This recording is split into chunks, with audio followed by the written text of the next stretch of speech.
죄악을 덜어내고 새롭게 하소서. 죄악을 덜어내고 새롭게 하소서. 누가복음 21장 20절로부터 28절까지 말씀으로 여러분과 함께 은혜를 나누고자 합니다. 예루살렘은 이 지역 자체가 이제 종교의 중심지입니다. 그리고 또 행정의 수도인 것이죠. 이스라엘의 행정의 수도입니다. 이 지역은 거룩한 성이고 종교의 중심지이기 때문에 형식적으로는 왕과 또 그리고 종교를 담당하는 제사장이 분리되어 있지만 같이 또 왕으로서 제사장으로서 하나님을 섬기는 자이기 때문에 거의 재정일치 국가적인 모습을 가지고 있다고 해도 과언은 아닙니다. 그렇기 때문에 이 예루살렘은 이스라엘의 수도이자 정치의 중심지로서 하나님이 기뻐하시는 모습을 가지고 있는 모습이 이 예루살렘의 모습이어야 한다는 것입니다. 근데 이 거룩한 곳 성전이 있는 이 예루살렘이 이제 다른 군대에 의해서 에워싸인다는 것은 곧 이스라엘의 멸망이 가까운 때, 그리고 세상의 말세라고 생각하는 때가 이때라는 것입니다. 왜냐하면 이 예루살렘이라는 이 지역은 천의 요새 지역이기 때문에 그렇습니다. 이스라엘의 거의 대부분 모든 지역이 이제 평지로 되어 있는데 이 예루살렘만 이 구릉지로 되어 있습니다. 그래서 산으로 둘러싸여 있는 지역이 예루살렘인 것이죠. 산 꼭대기에 있습니다. 그래서 예루살렘이 포위되고 이 빼앗기는 때는 거의 많이 없었습니다. 특별하게 아수르가 공격했다가 히스기야 시대 때 그 예루살렘 성을 함락하지 못하고 포위만 하고 있다가 물러날 때도 있었습니다. 왜냐하면 천의 요새이기 때문에 이 지역을 공격하기가 쉽지 않은 지역이기 때문에 그렇습니다. 압도적인 군사력을 가진 바벨론쯤 와서 겨우겨우 함락할 수 있었던 것이죠. 이때도 쉽게 함락이 되지 않고 몇 년간 버텼던 것을 볼 수 있습니다. 그렇기 때문에 예루살렘에 군대가 쳐들어와서 도망갈 정도로 하면은 전쟁이 아주 그냥 극심한 때라고 생각하면 될 것 같습니다. 이런 일은 예루살렘에서 단 3번 정도, 바벨론에 의해서 한 번, 그리고 로마에 의해서 2번 정도, 그 정도 되었다고 생각하면 될 것 같습니다. 그렇다면 이 정도로 극심한 그 군대가 쳐들어와서 이 지역을 포위하게 되면은 여러분 어떻게 해야 되겠습니까? 여러분 같으면 이렇게 위험한 상황이 되면 여러분 같으면 어떻게 하겠습니까? 도망가야겠죠. 근데 사실은 이 역대하에 보면은 이 예루살렘 지역은 굉장히 의미 있는 지역입니다. 여러분이 알고 있듯이 주께서 전에 말씀하시기를 내 이름을 거기 두리라 하신 곳을 이 성전을 향하여 주의 눈이 주야로 보시오며 종이 이곳을 향하여 비는 기도를 어떻게 하시옵소서? 들으시옵소서. 그러니까 이 지역은 예루살렘 성전이 있는 지역이기 때문에 이곳에서 이루어지는 것은 하나님께 기도하는 곳인 거예요. 어려운 일이 있으면 여러분 어떻게 됩니까? 기도해야죠. 어디를 향해서요? 예루살렘을 향해서 기도해야 되죠. 그렇죠? 예루살렘을 향해서는 기도하고 예루살렘으로 오히려 피해야 보는 곳이 예루살렘입니다. 또 다윗이 보면은 이렇게 말하고 있죠. 시편 7편 1절에 여호와 내 하나님이여 내가 죽게 피하오니 나를 쫓아오는 모든 자들에게서 나를 구원하소서. 그 예루살렘은 이스라엘 백성들이 전쟁이 나거나 기근이 오거나 어려움이 있으면 예루살렘 지역을 오히려 피해야 하는 곳이 예루살렘 지역인 거예요. 그렇기 때문에 지금 지금 누가복음에 나와 있는 예루살렘을 떠나서 어디로 도망가라, 산으로 도망가라 하는 것은 사실 말이 안 되는 것입니다. 또 시편 11편 1절에 내가 여호와께 피하였거늘 너희가 내 영혼에게 새같이 내 산으로 도망하라 하면 어찌 됨인가? 이렇게 다윗이 말하지 않습니까? 지금 여호와 하나님께 성전으로 피해야 되는데 다른 이방 백성들이 산으로 도망가라 그렇게 말하는 것은 어찌 그렇게 말할 수 있느냐? 그거는 신자의 모습이 아니다 라고 말을 하고 있는 것이죠. 왜 이런 일이 벌어지게 되는가?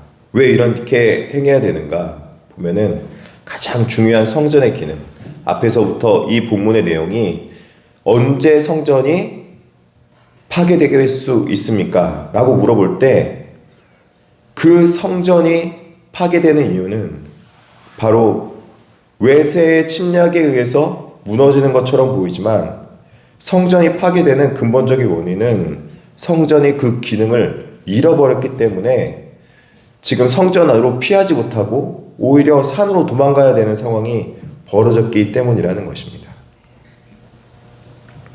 다시 말하면 성전이 파괴되었기 때문에 오히려 성전으로 도망가야 될 하나님의 백성들이 성전으로 도망가지 못하고 있는 거예요.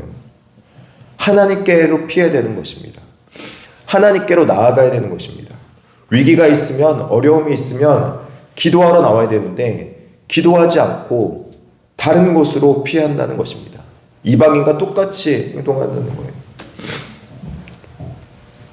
하나님께서는 이런 성전의 기능이 잃어버렸을 때, 그렇기 때문에 너희가 도망가야 된다라고 말씀하고 있는 것이지, 성전의 기능을 지금 회복해야 될 것을 오히려 말씀해주고 있다는 것이죠.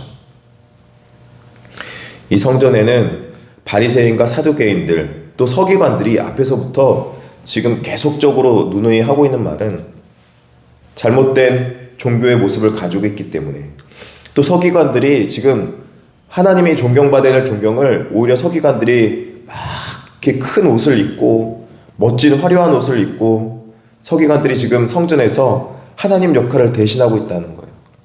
성전에서 하나님이 하나님 돼야 되는데 하나님이 하나님 되지 못하고 있기 때문에 지금 성전이 그 기능을 잃어버리게 된 것이죠.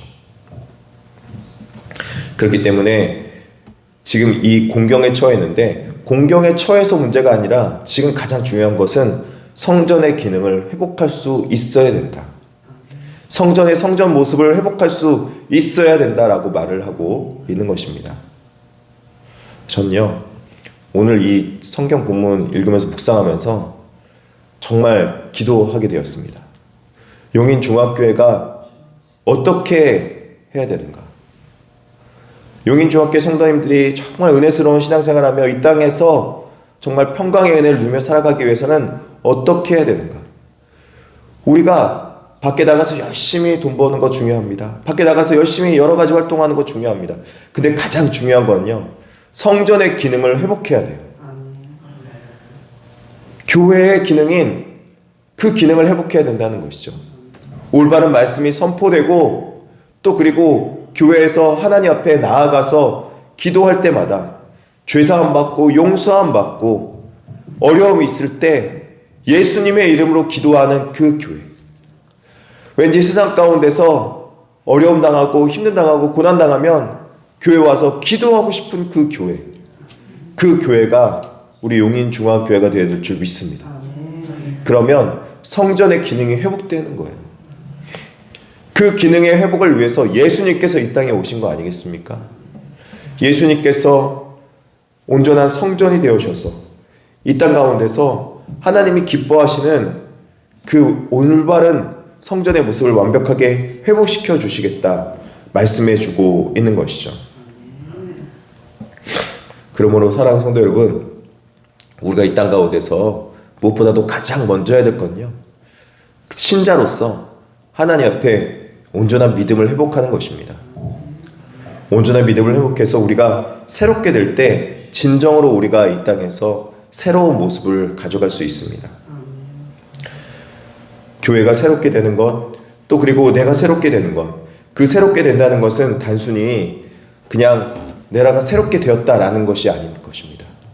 정말로 새롭게 되는 것은 이전과 다른 모습, 이전에 힘들고 어려웠고 마음속에 어려움과 힘듦이 있었던 것에서 자유를 얻고 해방함을 얻고 정말 기쁨을 얻고 감사가 회복되는 것이 새로운 것 아니겠습니까? 어려움 속으로 빠져들어가는 것이 새로움 아닐 거예요. 그렇죠?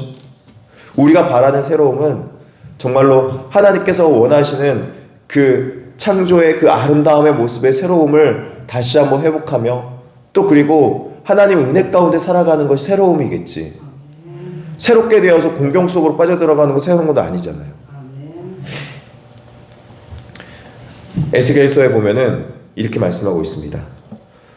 너희는 너희가 범한 모든 죄악을 버리고 마음과 영을 새롭게 할지어다. 이스라엘 족속아, 너희가 어찌하여 죽고자 하느냐, 이렇게 말하는 거. 에스겔서에서 왜 이런 말씀을 하느냐, 에스겔이 바벨론 포로로 끌려가 있을 때, 그때 그 상황을 예언해서 에스겔 선지자는 말씀하고 있는 거죠. 죄악을 버리고 그리고 죄의 문제를 해결받고 마음으로 영으로 새롭게 되어야 된다라고 말씀해주고 있는 것입니다. 마음으로 새롭게 되기 위해서 죄의 문제를 해결받아야 되는데 그 죄의 문제는 누구를 통해서 해결받을 수 있느냐? 예수님이 우리의 죄를 해결해 주시겠다 말씀해 주고 있는 것입니다. 예수님 앞에 그 죄의 문제를 가지고 나오면 예수님께서는 저들의 죄를, 자기 백성의 죄를 해결해 주실 유일한 분, 그분이 바로 우리 주 예수 그리스도시라는 겁니다. 그래서 그 죄악을 해결받고 나오면 우리는 이 땅에서 새로운 삶을 살아갈 수 있게 된다는 거예요. 제가 아주 건강에 좋은 홍삼 액기스를 어떤 분에게 선물을 받았습니다. 액기스 알죠? 이렇게 찐득찐득해야죠, 홍삼. 그 홍삼 액기스를 이제 먹으면 여러분 아시겠지만 이제 수저로 이제 뜨다 보면은 썼던 수저를 쓰면 안 되는데 새 수저를 써야 되는데 이 여자분들 잘 알 거예요. 썼던 수저를 계속 쓰게 되면 여러분 어떤 문제가 벌어지게 됩니까? 여름철에 상해버리죠. 위에 곰팡이가 싹 쓸어버린 거 또 덮어놨더니 그거 먹을 수 있을까요? 먹으려면요 이만큼 있던 것 중에서 절반 이상을 다 덜어내버려야 돼요. 거의 그 이상을 덜어내지 않고는 도저히 먹을 수 없는, 얼마나 아깝겠습니까? 근데 그거 아까운 거 덜어내면서 제가 생각했죠. 그 조금만 오염된 그 오염으로 인해서 우리 삶에 덜어내지 말아야 될 많은 부분들을 희생해야 되고 또 그 안에 있는 모든 것들을 덜어내고 비워내야 되는 거구나. 그것을 깨달았습니다. 우리 안에 죄가 들어오면은 그 죄의 문제가 우리의 삶의 여러 곳곳에 그렇지 않은 부분까지도 우리의 죄의 모든 부분에 오염을 시키더라는 거예요. 그래서 그 온전하게 사용할 수 없는 그런 쓸모없게 되는 많은 부분들이 있더라는 것입니다. 그 문제를 해결해야 됩니다. 어떻게 해요? 우리의 자신의 모습들 중에서 하나님의 말씀에 합당하지 않은 부분들을 비워내는 모습들을 가져갈 수 있어야 되는 것입니다. 그렇게 되었을 때 진실로 우리의 삶이 새롭게 되는 것이고 또 그리고 우리가 진정 새롭게 원하시는, 하나님이 원하시는 새로운 새 창조된 피조물이 될 수 있다는 것입니다. 예레미야 애가서는 이렇게 말합니다. 여호와의 인자와 긍휼이 무궁하심으로 우리가 진멸되지 아니함이니이다. 이것들이 아침마다 새로우니 주의 성실이 크시도소이다. 내 심령에 이르기를 여호와는 나의 기업이시니 그러므로 내가 그를 바라리라 하도다. 아멘. 주께서는 여전히 변함없이 우리의 기도를 기다리시며 우리를 진멸하지 아니하시며 우리에게 긍휼을 베푸시기 원하시는 하나님이신 분이라는 거예요. 예레미야 애가서는 바벨론 포로에 끌려간 상황에서 지금 쓰여진 거예요. 그래서 애통해하고 슬퍼하면서 눈물 흘리고 있는 것이죠. 왜 애통해하고 슬퍼합니까? 지금 이들이 죄의 문제를 속량받아야 하기 때문에 그 속량의 과정을 거치는 70년간 포로 생활을 거쳐가야 했다는 거예요. 근데 감사한 것은 하나님께서 그 포로의 상황 속에서도 하나님의 믿는 백성들은 하나님의 자녀 삼았기 때문에 그들을 긍휼히 여겨셔서 돌이키시고 회복시키기 원하시는 그 과정이었다는 것입니다. 그래서 포로 가운데 끌려갔지만 그것은 영원한 심판이 아니라 잠시 잠깐 있는 징계였다는 거예요. 깨끗하게 하기 위해서요. 놀랍게 오늘 본문도 그렇게 말씀하고 있지 않습니까? 21장 28절 다 같이 한번 읽어볼까요? 21장 28절 이런 일이 되기를 시작하거든 일어나 머리를 들라 너희 속량이 가까웠느니라 하시니라. 아멘. 속량이 가까웠다고 말하지 않습니까? 왜 이런 속량이 가까웠습니까? 27절에 그때 사람들이 인자가 구름을 타고 능력과 큰 영광으로 오는 것을 보리라. 세상 마지막 날에 인자, 바로 이 땅에 오신 메시아 그리스도께서 이 땅에 오셔서 하나님의 영광적인 모습으로 우리의 자기 백성을 구원하시기 위해서 오신다는 거예요. 그러면 이 세상 말기에 그 구원의 역사의 큰 영광을 통하여서 우리를 오히려 머리를 드시고 속량시켜 주시겠다, 그렇게 말씀하고 있는 것입니다. 그러므로 사랑하는 성도 여러분, 예수 그리스도 앞에 다시 나와서 우리의 신앙을 새롭게 하시고 회복할 수 있는 오늘 하루가 되기를 진심으로 축복합니다. 아멘. 기도를 회복할 수 있기를 바랍니다. 아멘. 성전이 우리가 말하는 이 성전은 아닐 수 있습니다. 그러나 있는 곳에서 기도하고 하나님 앞에 나와서 죄사함 받고 용서함 받고 오늘 또 하나님 믿음 가운데 신자로 살아갈 수 있도록 하여 주시옵소서. 이 새벽을 깨울 수 있어야 되고, 또 그리고 금요 기도회 때 나와서 함께 기도했으면 정말 좋겠습니다. 성전의 진정한 기능을 회복하는 것은 바로 우리가 하나님 앞에 죄사함 받고 용서함 받고 새롭게 되었을 때, 하나님이 기뻐하신 모습을 가졌을 때 우리의 환난 속에서 우리를 건져주시는 그 주님을 만날 수 있게 될 줄 믿습니다. 여러분 삶 속에서 이런 은혜가 충만하기를 예수님의 이름으로 기도합니다. 기도하시겠습니다. 자비하시고 은혜로우신 하나님 아버지, 진실로 감사합니다. 하나님, 우리가 이 땅 가운데 살아가면서 여러 가지 환난과 어려움과 힘든 일들 만납니다. 그때 우리가 그 어느 곳으로 피해야 됩니까? 주님께서 그 영광의 새 성전을 우리에게 허락하신 그 예수 그리스도의 새 성전의 모습이 우리 가운데 있는 줄 믿습니다. 옛날에 헤롯 대왕이 세웠던 성전이 아니라 정말 이제는 하나님께서 우리를 위해서 새롭게 지어준 예수 그리스도의 이름을 통하여서 하나님 앞에 나아가고, 그 하나님 앞에 나아가 우리가 기도할 때마다 기도에 응답을 해주겠다고 약속하신 그 새로운 모습 우리 가운데 있기를 원합니다. 아버지 하나님, 우리 가운데 그런 새로운 모습을 가질 수 있도록 오늘 회복시켜 주시옵소서. 우리를 긍휼히 여겨주셔서 아버지 하나님, 우리를 새롭게 하실 뿐만 아니라 주의 성실하심과 또 그리고 주의 자비로우심을 나타내게 하여 주시옵소서. 그 은혜와 사랑이 우리 가운데 넘쳐나는 하루가 되기를 원합니다. 용인 중학교 성도님들이 날마다 새롭게 될 수 있도록 주 붙잡아 주실 때 그때 환난에서 건져주시고 어려운 모든 그들의 기도를 응답하여 주시옵소서.